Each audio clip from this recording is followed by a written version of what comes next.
Away we go. Hello, everyone, and welcome to what we're going to be calling Red Seal Roundup here at Red Seal Gaming. My name is Dan, also known as RSG Primarch on Discord, and today I am here with Sal. Yes, and I'm Sal. I am Death March on the RSG Discord. And our first podcast, so cut us some slack.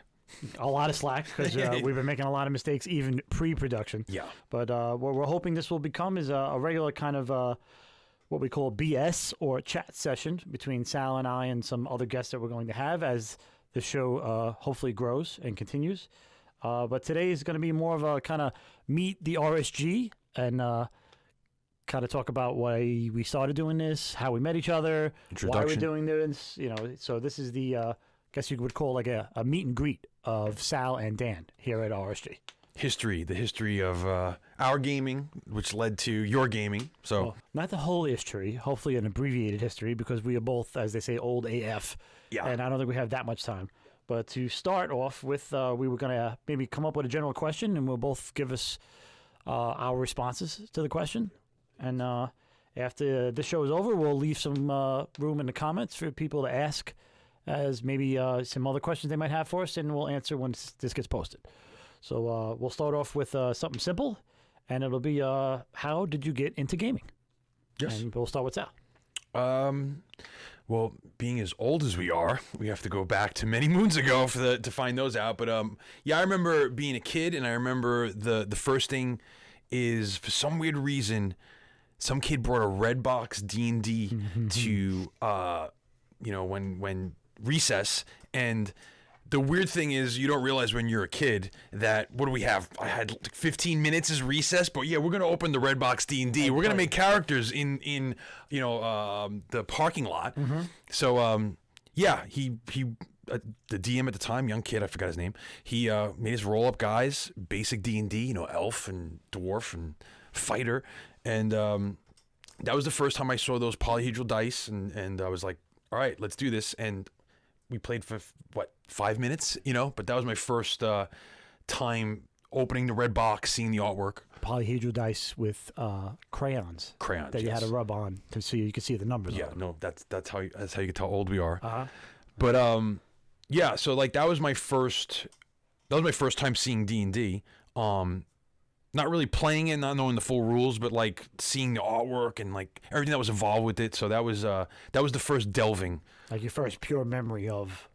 Yeah. This is I mean, aside from like board games you play as a kid, but that was like the first game. Like that was the first opening of like the whole new world of like, well, this ain't Parker Brothers anymore. Yes. This is not Monopoly. Like this ain't Chutes and Ladders anymore. Yeah. So yeah, I remember that fondly and vividly. And then like we didn't really progress. You're in recess. You can't progress how far. So it was eventually meeting you guys, which was the real first incarnation. When did that happen? What year were we talking? Oh my God. Was it 90s by then?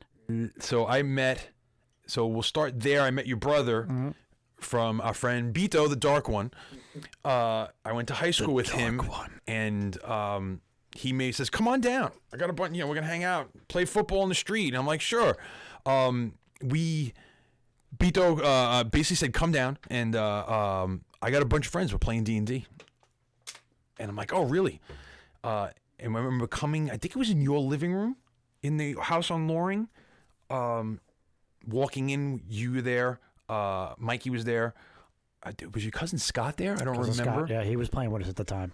And yeah, and it's like I had no idea, and you guys basically said, "All right, here's a level 7 character. Have fun, and we'll just walk you through it." And that was my first time like sitting down with you guys. And that's a far reach from the lunchroom. 15 minutes. Oh yeah, no, red box. You guys were playing advanced D&D. I felt like it's the big leagues. So that's how you got to meet me the first time as a DM. Yeah. In that. Sorry. All right. So for me, it was circa 1984, junior high school. It was the summer of '84. I had just recently made a new friend. He just moved to the neighborhood. His name was Willie Sue, and I hope someday Willie hears this and gives me a call at Red Seal Gaming. By the way, we were just in his room hanging out, playing some Commodore 64. As a matter of fact, I remember, and I'm just checking out the kid's room. He's like, hey, look around, whatever. And I go over to his bookshelf. And on the bookshelf, I see a book that says Monster Manual. First edition? First edition. Okay. Yeah. And I'm like, what is this? And I grab it, and he's like, oh, because that's kind of a strange game that I play with my uncle. And I said, really? It says Monster Manual. I said, this is curious. And I started flipping through it, and I see what wasn't the best artwork back in the day. It actually, if I remember, they were all just black and white, like pencil sketches. Yeah, all classic stuff. All classic ink sketches and whatnot. And I was immediately enthralled by these images because I was an avid fan of Tolkien and whatnot. As I was reading those books, to actually see images of what things that I knew was a hobgoblin or a halfling or a hobbit or what, to see the images of them. Trolls, dragons. I mean, you started going, deep. Look at this dragon. Oh my goodness. Look at these demons and what's going on here and whatever. So I asked him about it, and he's like, oh, well, if you're interested in playing, he goes, I can be the dungeon master. I said, dungeon? What's that? What's a dungeon master? What's that new role? Yeah, a dungeon master? Do we actually go into a dungeon? He's like, oh, well, he goes, we don't actually go in. And this is pre-minis and everything like that. So this is completely theater of the mind. Theater of the mind. Yeah. So we sit down, we played. First character I make is a human cleric. Because I was just, I don't know, to this day, it's still one of my favorite classes and races to play. And the fact that I could, summon the power of a god to help me do things, to me at the time, especially where I was like in my real life. Having the power, right? Having the actual power of God and actually see it and manifest it. I thought this was like fantastic. Oh my God, I could really do this. And not that, of course, that I really did anything, but it just was fun to imagine I was doing it. And we started playing, and he was old school. He was hardcore. It was 3d6 straight. This is your strength. This is your dex. No fudging. No fudging. No, re-rolling. No 46 or re-roll. Old school. And you got what you got. And if you can make this character, you can make this character. It took me 3 years of character rolling before I had the rolls required to make my first paladin. Yeah, those were tough back then. You had to get the requirements. This at least 17 charisma. It was the minimum, and a couple others like dex and wisdom were high as well. I remember in second edition. But enthralled from the set of playing. When we got to high school, Willie and I kind of separated a little bit. You know how friends are, different school, different things. But I continued to play, and then because he wasn't around, I started DMing.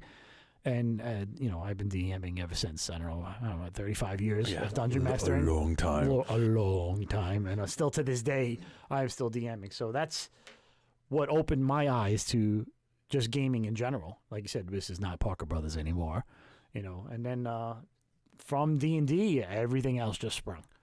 For me, it was we were looking for minis for our D&D adventures, and what did we buy? And that led us to GW playing fantasy all those years. Look at this box of orcs. Wow, I have 30 orcs all of a sudden in a box. Not just one or two Ral Partha lead minis. I have a box of 20 orcs. Pure lead. I love handling pure lead. Wait. That's my bald head, and it's probably mostly because of lead minis. So anyway, that's how I got into the gaming world and started seeing other board games and other RPGs and whatnot. But it all, for me and for you, it mostly stems from Dungeons & Dragons, which we still play together this long, and which also leads into why the store is named Red Seal Gaming. Yes. So I guess we'll go from there to why we wanted to open a store and why it was named Red Seal Gaming. So I'll let you start with that. So the story of the Red Seal is an interesting one. Is how we got the idea for the Red Seal, not so much the idea of why we wanted to name the store that. It really leads back to why, how the D&D group we made starts out in a weird place, because you weren't DMing that. Our friend Bito, the Dark One, was always starting campaigns, so you always start the adventures. We'd get to a certain level, and then at one point Bito's like, Dan, can you DM the rest of these guys? They're kind of high level, Yeah. His forte was more of the early, low budget, fantasy, low fantasy, as opposed to mid to high fantasy, which is more my expertise, I guess you could say. So we did start out our D&D group started as a paladin, Dan playing a paladin, your brother course. Kenny playing the warrior, and my character playing the wizard. I don't remember if anyone else was with us at the time, but when we started out, it was us three. Bito put us probably through one of the best homegrown adventures we've ever been through, the Wolf Corpse adventure. We still talk about it to this day. Great, one of the excellent, most detailed adventures. I don't know if it was because we were just like in our 20s and we thought it was awesome, or is it also it's laced with nostalgia and the creativity of the story. It's definitely nostalgia, and Bito's playing into the tropes of the horror in the movies that were kind of the whole body snatcher thing. Yeah, it was so that our group formed with that, and then as we played with the group and we got more adventures and stuff, and it was always, my idea was always like, hey, the group's got to have a name. You have to have a group name. The Fellowship of the Ring is that inspiration. So I'm always the one sitting home guruing things on my head, like, hey guys, why don't we call these guys like the Company of the Red Seal? And the idea there being, oh, we're all gonna have these cool signet rings, and like whenever we have to send documents, like they'll all have their personal seal, so you know that that's a real message from so and so. So that became a thing, and then we had more of our friends join. Our friend, Bez and Damien, all we had. So the original Company of the Red Seal is kind of our hollowed group of adventurers, and then that adventure at some point became Dan's adventure, and you kind of took the reins to the group and the adventure and the seal. And then that whole your idea for the seal is what gave me the idea of where the symbol of where the weapons came from. Yes. And then that whole mythos around the weapons and stuff that are in our adventure, they became yours, and we did that for how many years? I mean, we played first group of characters for... Is it 15? Oh, man. It's got to be nearly 15, 20 years. I think we literally played for a year and maybe a year and a half, almost 2 years straight. With those guys. Yeah. And then there was like that long break. Maybe we came back for a little while, and then we was kind of like, all right, we also changed editions with those characters. Yes. Were they originally created with the skills and powers, I believe? No, they were second edition. And then we switched to skills and powers? And then we went to third edition. Skills and powers was after third, yes? Yeah, I'm trying to, that's when you get old. Yeah, that's when you get old.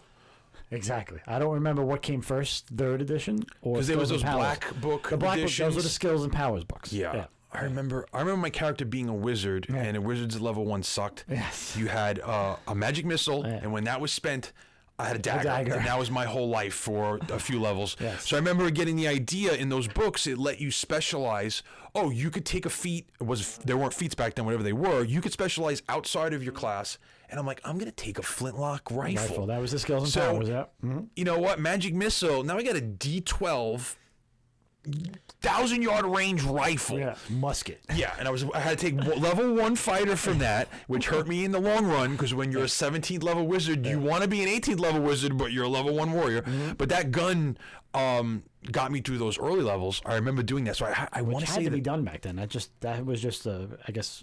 First level fighters, you always did it. A flaw in the design of the game for arcane casters, especially. Yeah, you sucked. You just sucked. Until you got the power at like 7th level, you were godly at that point. Yeah, it changed quickly. Yeah. But so then like you took that story and then you gave us the epic. We got into that epic story where it was like to the point of paranoia on a daily level of like, what is Dan doing to get like, how are we going to figure this shit out? The paranoia didn't start right away. At first it was the wondering what was happening, knowing that something bigger was going on.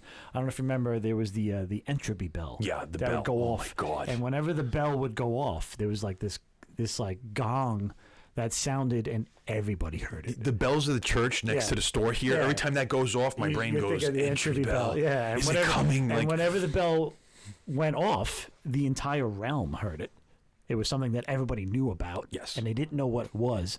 But you guys, as researchers of what became the seal and what does it mean and why does it exist, every time you got to a certain milestone in the storyline, the bell would go off, and that would let you know that something else was about to happen. Yeah, it was Pavlov's way of telling us we were going to die. You know, like that was the real, like, we're screwed from this point on. All it really meant was that, you know, you got to like a milestone in the story, and that something new was going to happen, but it was a new threat.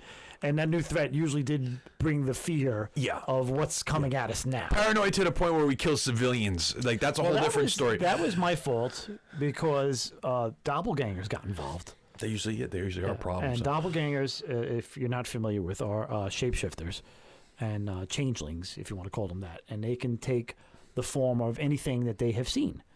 So if they had seen, you know, it's an invasion and body snatchers again type of thing where, you know, your best friend could actually be, you know, an imitation. And he has his own mind and he has his own ideas. And he was part of this evil organization that was trying to destroy the realms. And they started taking positions in the town of where you guys had set up in Neverwinter.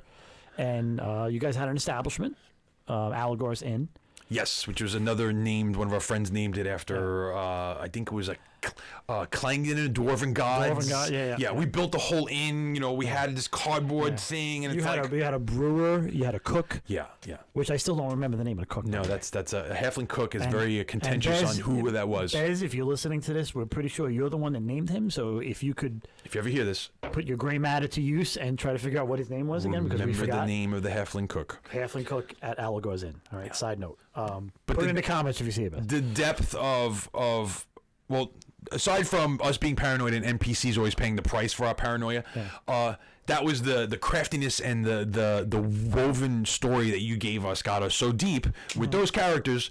I remember you guys having conversations like when we were at a bar hanging out.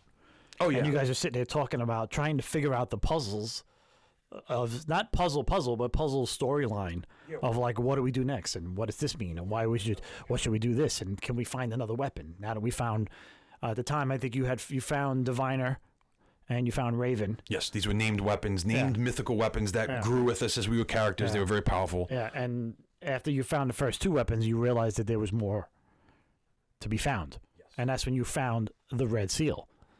Because I took that idea that you had to have, the signet, and then the reason we have the signet is because you guys were on the mission to find all the weapons that were involved in this seal. Yes. It became more than just the symbol. The symbol was, this it was a story driving thing that got us deeper and deeper into the story.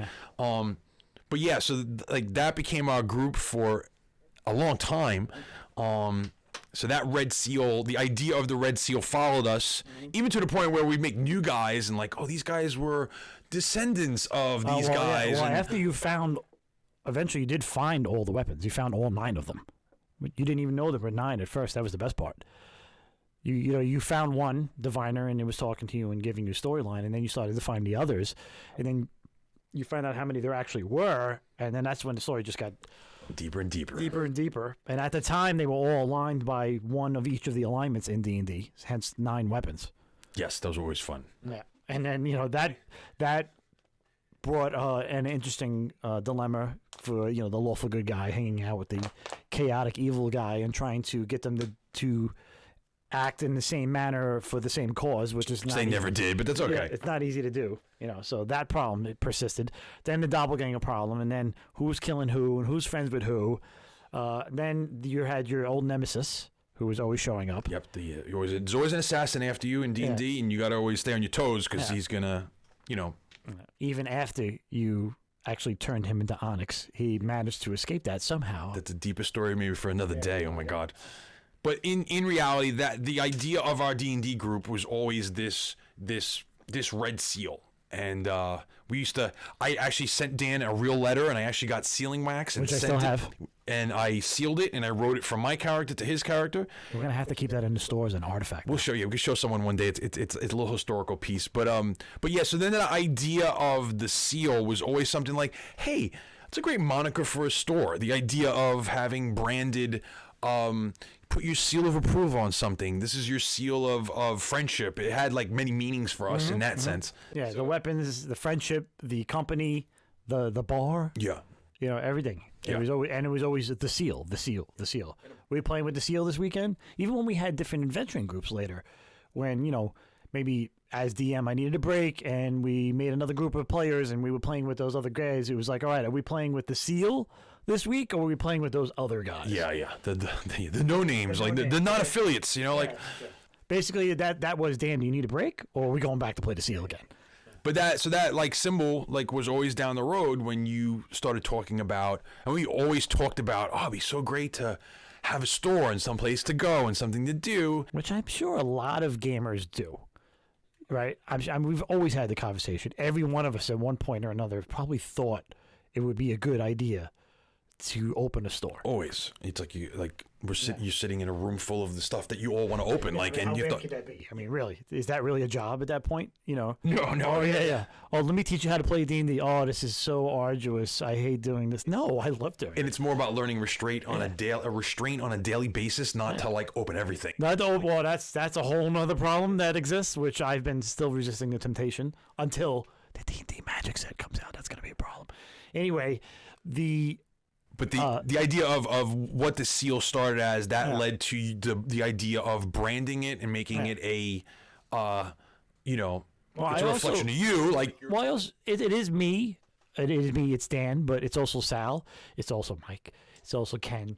It's also Bito. It's Bez. It's all our friends, and almost so in the end, Dame, Crazy Dame. It was an homage to our play group that we've been playing with for over 30 years. So. In the end, the store, when I wanted to open it, was always going to be, I wanted to recreate Dan's basement. Right? I want people, because people always came. They always came to my house, wherever it was, whatever apartment it was when we were younger, it was my mom's dining room, or my mom's backyard. And then when I got married and moved out, it was Dan's apartment. And then it was Dan's new apartment. And then it was Dan's other apartment. And then eventually became... my mom's basement when we moved in with them for a little while my wife and I were saving up for a house, and then it became Dan's house, and then it was Dan's basement. And it's always you looking for, we're going here, but this room's going to be for gaming. You were always like, well, we're going to live here, but where are we going to do all the good stuff? Yeah. Even when you guys were helping us look for houses, it was like, yeah, this is great. Yeah, because the basement is perfect for D&D. Yeah, we could fit 6x4 tables here and have full Warhammer Fantasy battles. Well, that's a whole other thing, because we were also playing Warhammer at the time too. So, which we got into because we were buying orcs for our D&D table. Oh, you could use these miniatures for another game? There's another humongous orange book, and we, for some reason, we're attracted to large books with rules in them. Tomes. Tomes, right? That take months to read with multiple editions, which are nothing but the best games, in my opinion. The bigger the book, the better the game is probably going to be. True. So, but yeah, I think that's how the red seal of our gaming past kind of became just the red seal for the logo and the idea of the store. Yeah, and it's been going on for so long. And even though we stopped playing the original characters because we took a break because they got the high level, and whenever you get the high level, it gets a little harder because they can do so much, and it's just it's hard to write story or come up with ideas for it. So we kind of semi-retired them, and then we made new characters, but because we still didn't finish the overarching Red Seal story, we tied in our new characters to the old ones. They were either related or friends of. It was always when we were going to make new guys. It was always like, all right, are we going to make these guys the guys that are the relation to the old guys? No, okay, just I'm making a Triton bard. But it was like, it's not going to be a Red Seal guy. All right, I'm going to make this freak over here. I'm going to make a mermaid something. Yeah, But then we eventually some of us moved away. Damien went to Pennsylvania. He's just not around to play anymore. Bez opened his practice, so he's busy with his life and his kids. So, some of the friends who are still friends, of course, but, fell by the wayside and aren't able to play so much, and we added some new ones. Which are mostly the kids. Chris, and then, of course, our own children. Yeah. At this point, your son has played with us, and my oldest son has played with us. Danny boys, yeah. And my middle son, Aiden, is probably going to start playing with us when we start picking up that mantle again. Yeah. So we went from just friends playing the game to, friends and family playing the game, and we've even brought new friends into it. Now Chris has become an active member. He actually has 2 characters that have dealt with the seal. So he's invested and enthralled by the story as well. Yeah, we've had a few other dead ends, like characters go and like, all right, they stopped. Oh, we're new characters, and like, so. Well, that's 30 years of gaming right there. And anyway, it all leads into why we named the store Red Seal Gaming, because it is just a part of us. It's a cool symbol. Thankfully, Bito is a bit of an artist. Yes, he was able to design the symbol for us, which people rave about all the time. And they ask, why Red Seal Gaming? Well, hopefully now you know. So we'll leave it at that. If you have any other questions about why it is Red Seal Gaming, again, leave it in the comments, and we'll do our best to answer. Ask us. We'll tell you whatever more. We don't mind spilling, or we also don't mind BSing. We could do it all day, every day. Yeah. So we brought up why the store is named the Red Seal. The next question is why this location and why now. Why now? Yeah, why at this time? Why now? Well, why this location is this is South Amboy, New Jersey, where I currently live.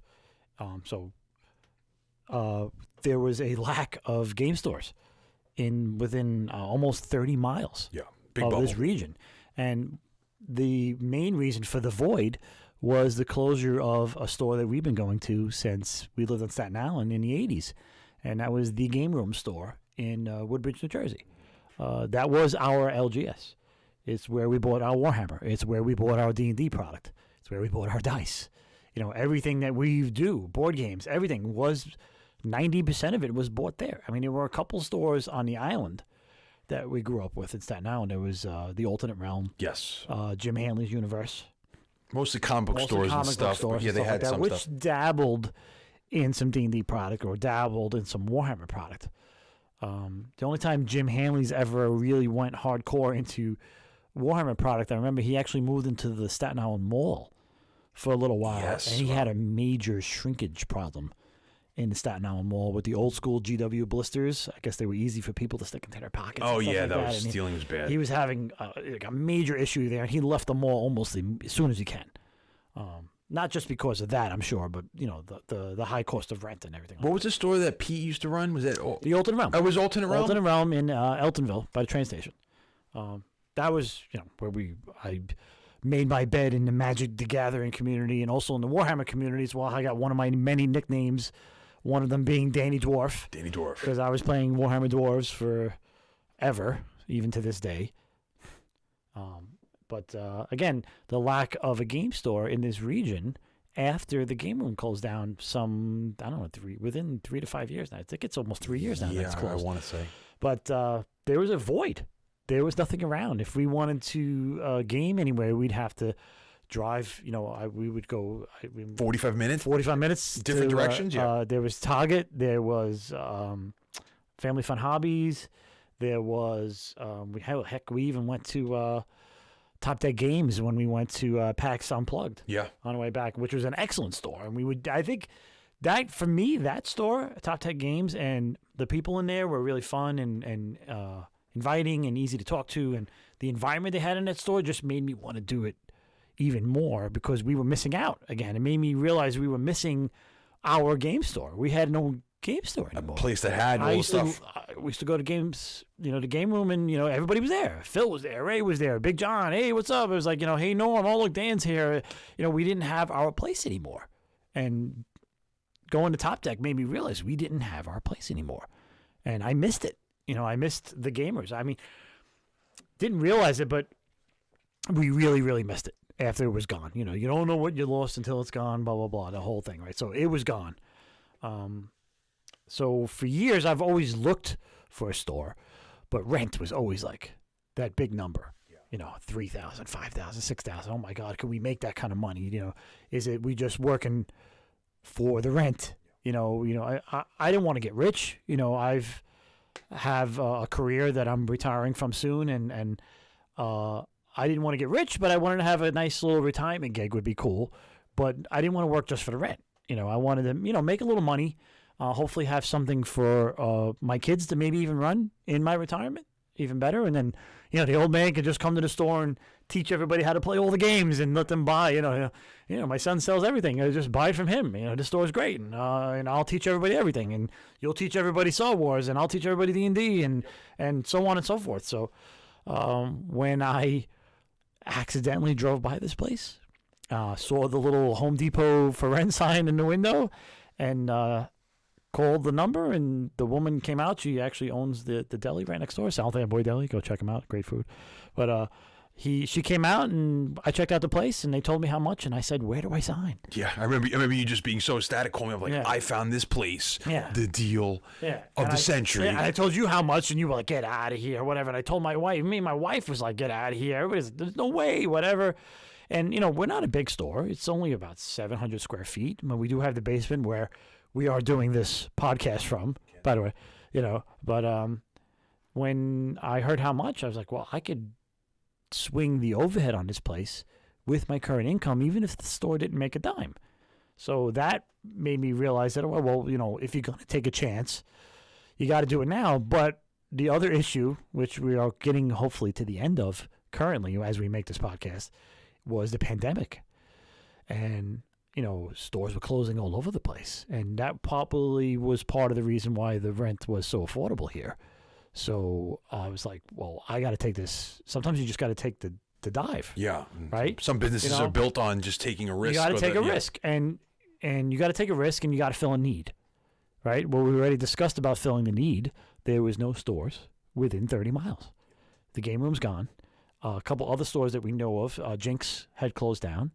The hobby shop had a little bit of a magic area, but they pretty much stopped doing that. Then there was... even Hobby Masters in Red Bank Hobby is a Masters, big store that's been there forever. They're gone. Always went there for, it was like that store to go to that had the old hobby product as well as some Games Workshop product. Yeah, they carried GW stuff. Yep. And then you would also hit the comic store in Red Bank, which we all know. Everybody knows the comic store in Red Bank. Yeah. But so again, the hole is here. So fill a need, right? And then be able to keep the place open, keep the lights on. And I thought we could do it here. Granted, it was small. We wouldn't have a lot of play space, but we always wanted to just recreate my basement, which we talked about earlier. Yeah. We had our play group, which we've been together for 30 years. So, I know it's a combination of our friendship, but it's also, I think, a combination of the way we treat each other and the way we play. Yeah. Anybody who watched us or anybody who heard about what we did was always envious. And in a good way. They're like, oh, I wish I had that. I wish I had a group of friends to play with. Yes, it was about fun. Just to let's get stuff on the table and have fun and play. It doesn't matter about anything else, really. Let's just... The rules, granted, let's fudge the rules. We're learning them, whatever. The book is huge. We'll get to it when we get to it. We'll learn it eventually, yeah. Yeah, and we just had fun. What did I used to always say? Just roll dice. Yeah, just roll dice. Just roll dice, man. No matter what you roll. No matter what you roll. You roll D&D dice, you roll Warhammer dice, whatever it is. The more... Matter of fact, I was so bad with Just Roll Dice, it was the reason I didn't buy the Lords of Waterdeep game all those years, despite the fact that Big John at the game room used to tell us to buy it all the time. Yeah, it's a great game. It's D&D, and we were like, of course, why would we not buy a D&D game? Why? It doesn't have dice. Yeah. How could a board game not have dice? How could you play a game without dice? Dice. That's how our brain works. Sacrilege. Yeah. It was at that point. Yeah, don't play a game without dice. And then we finally buy it, and it's currently my favorite board game. So... But it was also the idea that any store we went to usually only specialized in one or two things, and we're always looking for, all right, but man, I wish this store had this, or I wish this store had this. Wouldn't it be really cool if this store had this? Yeah. And I think you had brought that up. It's like, well, I want to cover so many bases here. So someone comes in, they might not know what this game is, but I might introduce them to that, and that's just spreads that kind of gaming love. If I could get them in the door, is what I always thought. Like all right, put my salesman hat up. Right? I'm not a pushy salesman. That's not my thing. Like I actually, some of my customers call me the worst salesman in the world. Why? Because they'll come in and they'll grab a $200 box of Warhammer. They're like, yeah, I want to get into Warhammer. Boom, $200. I'm like, no. You'll talk them out. No, don't. I talked them out of buying, many customers out of buying a high-end purchase because I want to make sure they like it. Like come in and play a demo first. Don't even buy anything, which is hard to do.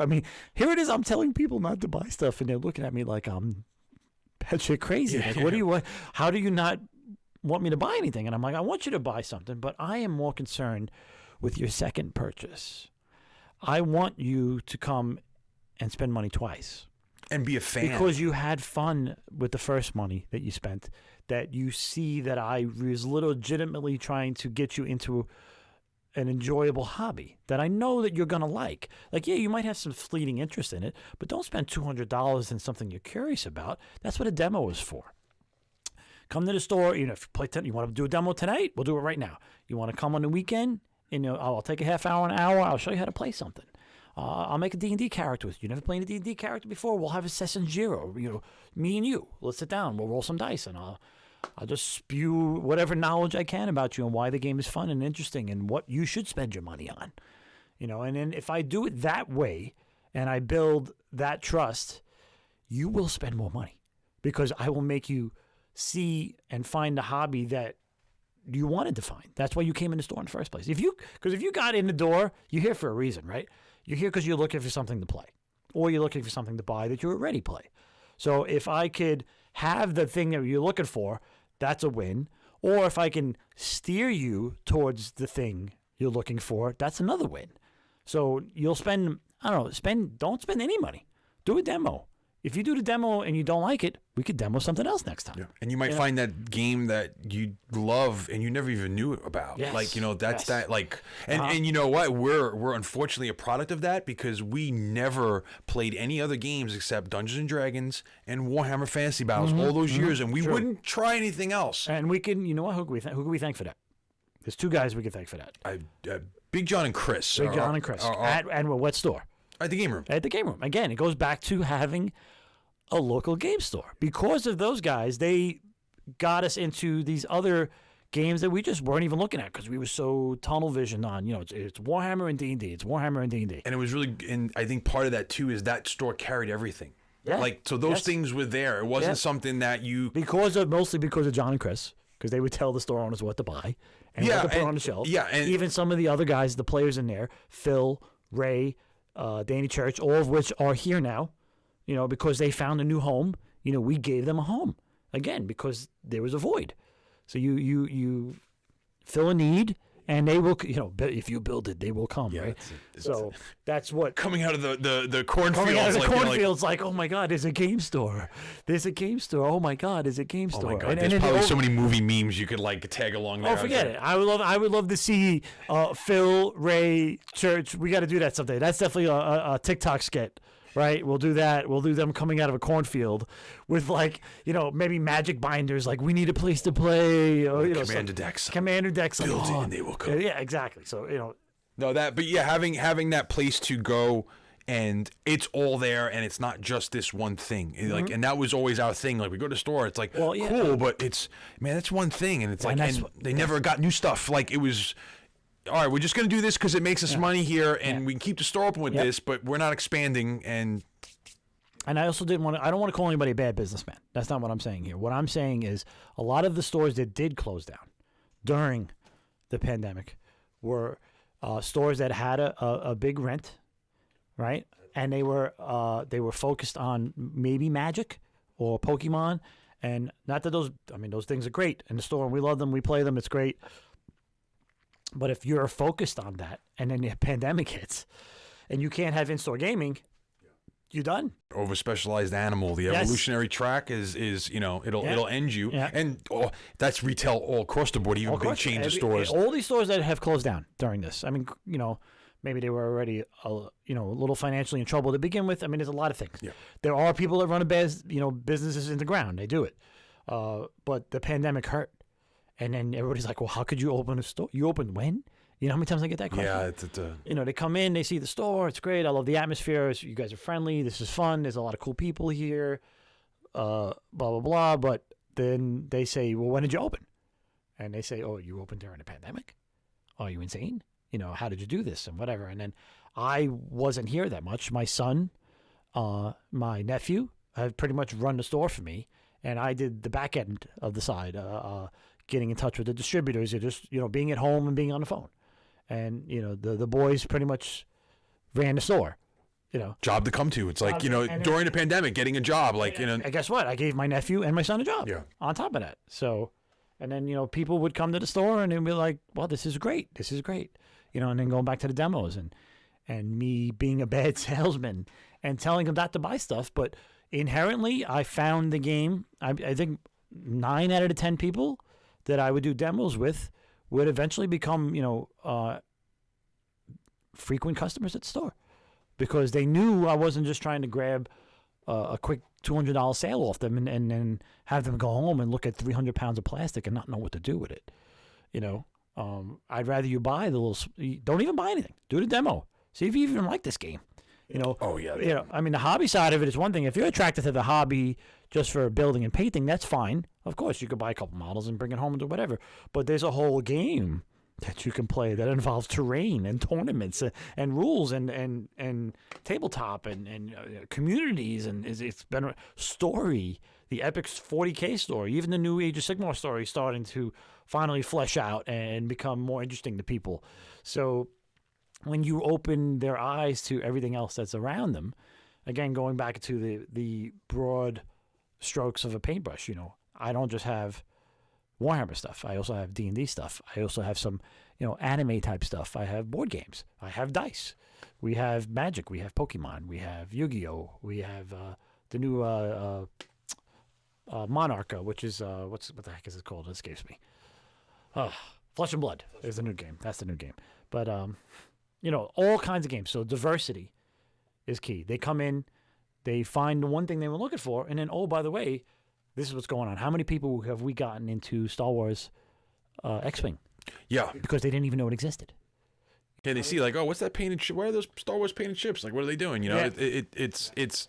But yeah, someone that wasn't looking for those certain types of games, and all of a sudden they come in and they see it like, hey, and your willingness to show them how to play it. Again, a demo is key. You show someone how to play something. Don't just tell them. You know, I mean, because they're the companies that make these games, they know marketing better than we do. Yeah. They know how to make the box look cool. They know how to make the mini look like the movie that you like, right? It's my job or our job to show them how fun the game is. So a demo is worth its weight in gold that way, you know. And X-Wing is what's great about X-Wing is the affordability of it.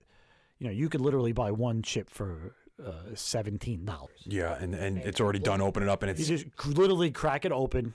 You know, like because you got those people that come in, they just want to spend money no matter what because they just, you know, the stress of this pandemic or whatever. Part of the pandemic, you just want to come out. Retail therapy, you know, it's a thing. Yeah. I mean, I'm a victim of it. I know sometimes you just want to spend $50. Yeah. Right. So they'll come in. Oh, well, we'll show them X-Wing. You know, it's $15.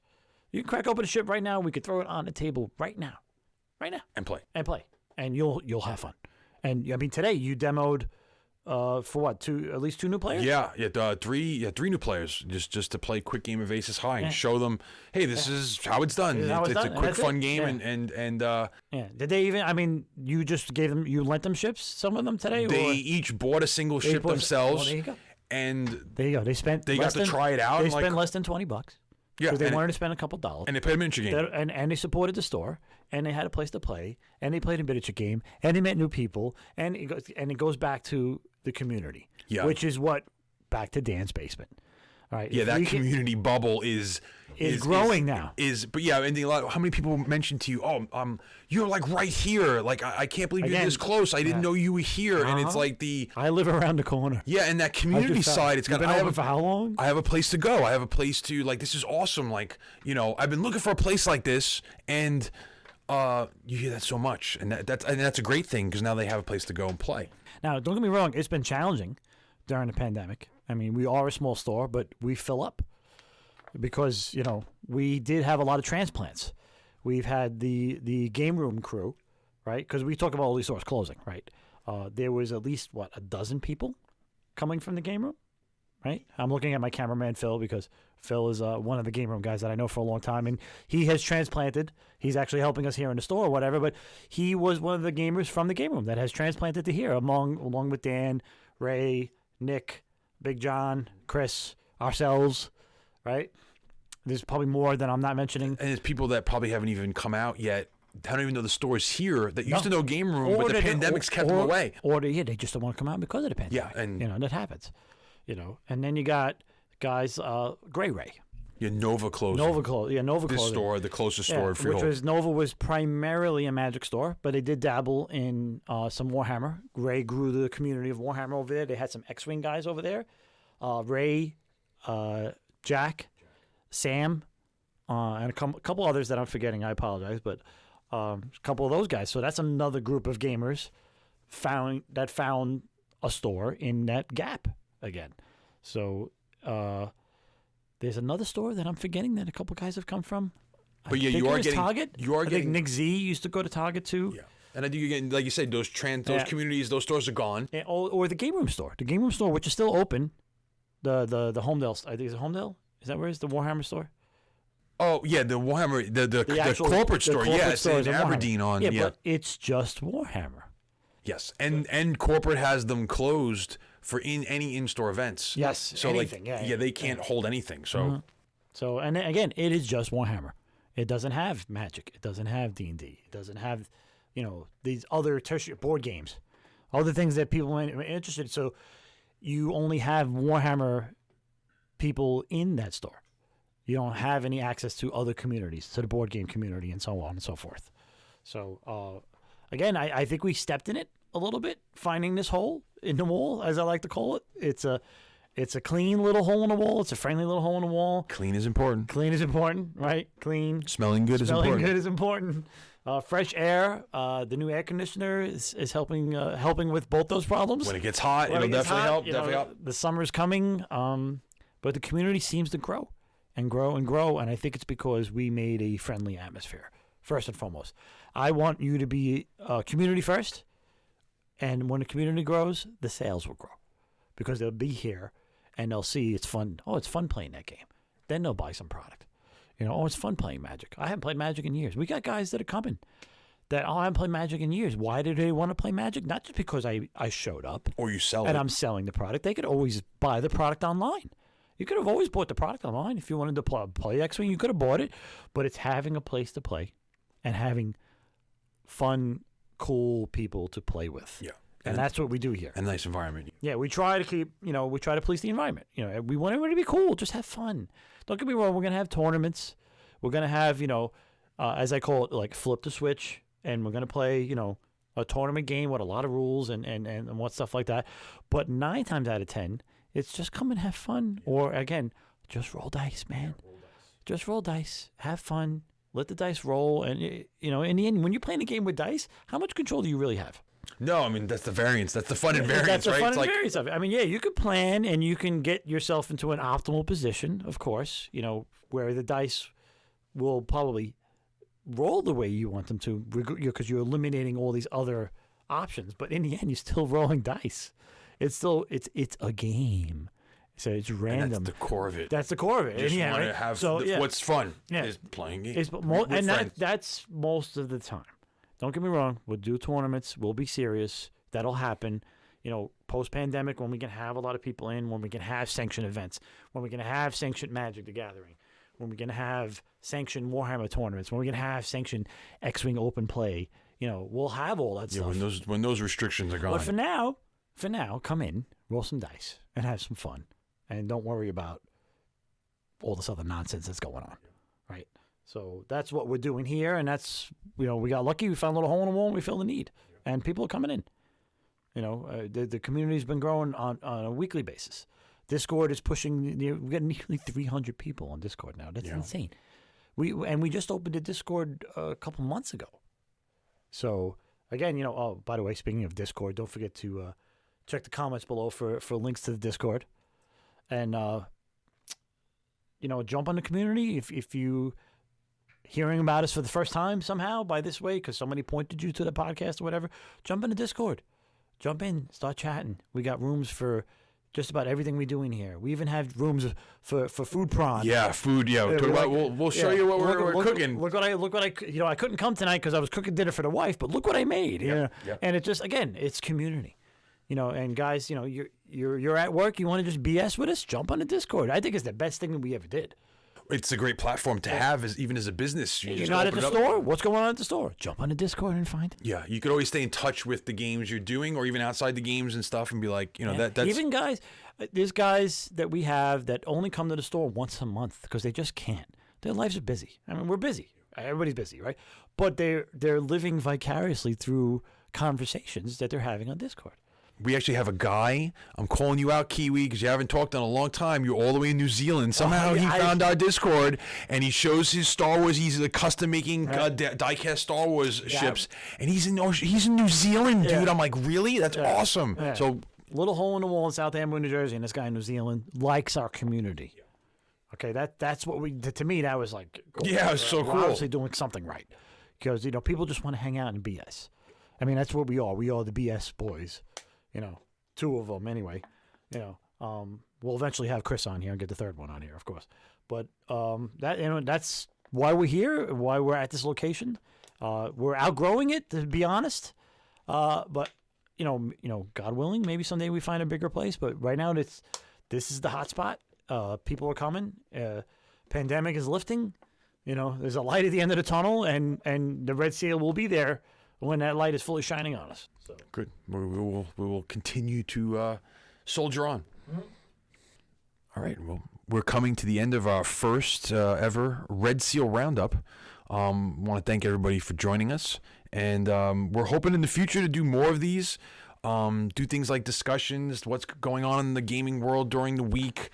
Eventually, maybe battle reports, all different types of games and stuff. As much as content we could do and give to you guys, it's kind of what we kind of want to do here. So, Well, I'll take that moment to, when you say you guys, I'll take a moment to thank all the guys that have already jumped on our Patreon. yes. So thank you to the patrons, as it's said for They're proper naming. making this possible. Making this possible. This is the beginning.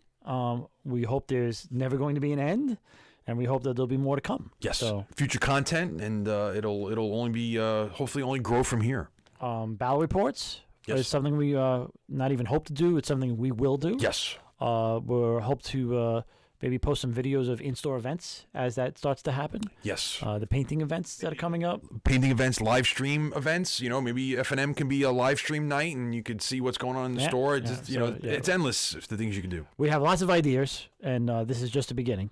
So we'll discuss more, hopefully going forward on a weekly basis, if not more. And once again, thanks to all the patrons.